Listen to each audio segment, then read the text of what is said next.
آج خاندان میں جتنے جھگڑے ہیں، خاندان میں جتنے جھگڑے ہیں، رشتہ داروں میں جتنے جھگڑے ہیں، پڑوس کے ساتھ جتنے جھگڑے ہیں، کس کی وجہ سے ہو رہے؟ ایمانداری سے بولو، عورت کی وجہ سے نا؟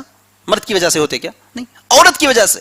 بعض وقت مرد بولتا ارے جان دینا کہ اماں چھوڑ دینا، تو بھی منہ خاموش بیٹھ، مائی کئی کو چھوڑنا، بولتی نہیں بولتی عورت؟ تو کیا پتا چلا؟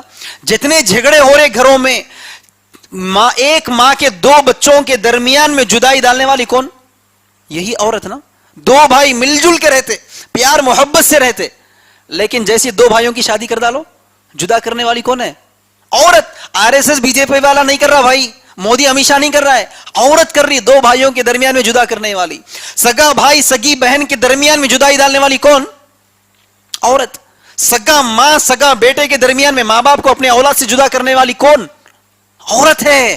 تو پتا کیا چلا؟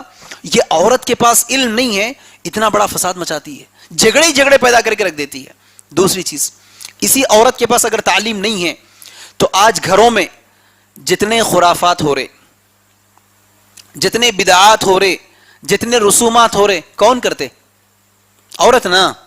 مثال کے طور پر شادی لے لو، شادی سے پہلے جتنے رسم ہوتے، منجے کی رسم ہو، سانچے کی رسم ہو، مہندی کی رسم ہو، سندل کی رسم ہو، جماگی کی رسم ہو، کپڑوں کی رسم ہو، کرنے والے کون؟ عورت ہی کرتی۔ آپ کبھی سنے کیا ایسا؟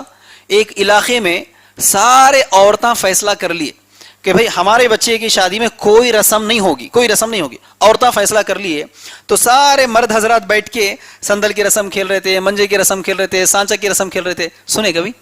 دیکھے کبھی؟ نہیں۔ کیوں؟ کرنے والی کون؟ عورت۔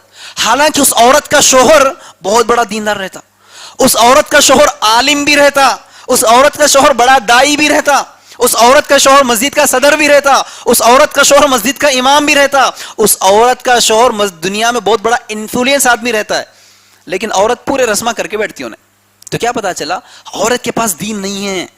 عورت کے پاس دین نہیں رہنے کی وجہ سے مرد کے لاکھ چاہنے کے باوجود بھی فائدہ نہیں ہو رہا ہے۔ اسی لیے دیکھو، مرد جذباتی ہوتے، خالی جذباتی، خطبہ سن لیے بہت جذبات میں آگے، گھر جا کر بیوی سے بولتا دیکھو میں جمعہ کا خطبہ جہیز کی عنوان پہ سن لیا، اپنے بیٹے کی شادی میں سنگل 1 روپے کا خرچہ کرنے کا نہیں ہے، نہ لڑکی والوں سے جہیز لینا ہے، نہ شادی کا کھانا کھانا ہے، مسجد میں نکاح کر کے بچی کو لا لینے کا میں فیصلہ کر لیا۔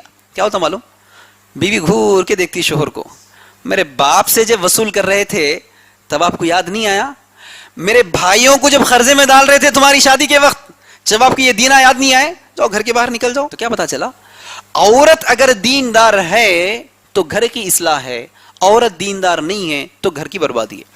آج کے بعد فیصلہ کر کے اٹھو، جس طرح ہماری عورت دنیاوی تعلیم کے لیے کالج جائے گی، اسکول جائے گی، انسٹیٹیوٹ جائے گی، اسی طرح آج کے بعد ہفتے میں 1 مرتبہ چاہے اس مسجد میں جمع ہوگی یا کسی کے گھر پہ جمع ہوگی، لیکن کم از کم ہفتے میں 1 بار ہماری عورتوں کو تمام کو ایک جگہ جمع کریں گے، ان کو علم سکھائیں گے، دین کی تعلیم دیں گے، دین کی تربیت سکھائیں گے۔